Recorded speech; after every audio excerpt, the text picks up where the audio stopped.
So, Greg, I guess we knew this was possibly going to happen, given the fact that just last month we heard from the president telling the trade representative, Robert Lighthizer, to consider this $200 billion of goods. What's the latest here and what's next? So that's correct. The Trump administration just released a list of $200 billion worth of Chinese imports that they could potentially move forward on imposing tariffs on, a tariff of about 10%. I had a chance to glance at the list before coming here. The list included things from electric vehicle batteries to air conditioning machines and even apparel. It's a wide-ranging list. Publication of the list official publication of the list will kick off a weeks-long process that will include public hearings, public comment periods, and no final decision on whether to move forward with these tariffs will come until late August. Now, this move comes as the Trump administration already initiated tariffs on $34 billion in Chinese goods just last week, a move that came after Trump had threatened to do so for months.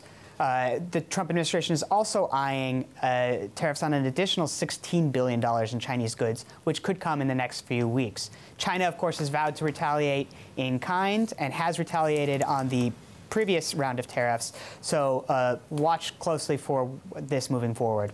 Greg, what strikes me as interesting is that one of the lines that we broke is that the White House has been taking an eye to the consumer so as not to affect them as much. But some of the possible things on that tariff list includes leather goods, air conditioners, refrigerators, electric vehicle batteries. These are things that goes to the consumer. Try to make heads or tails of this. How can we figure out what will be affecting the consumer and not?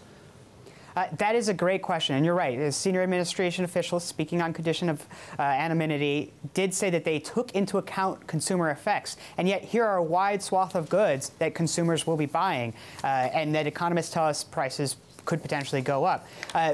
The best way to look at this is through the rhetoric of the Trump administration on trade. They see this as a move towards rebalancing the whole trade framework with China.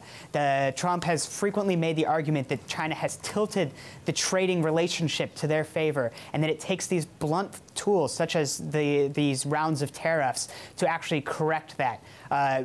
Potentially, this is a negotiating move to try and force China back to the negotiating table and make concessions in that trade relationship. But whatever it is, it's clear that the Trump administration is not backing down from their aggressive trade rhetoric.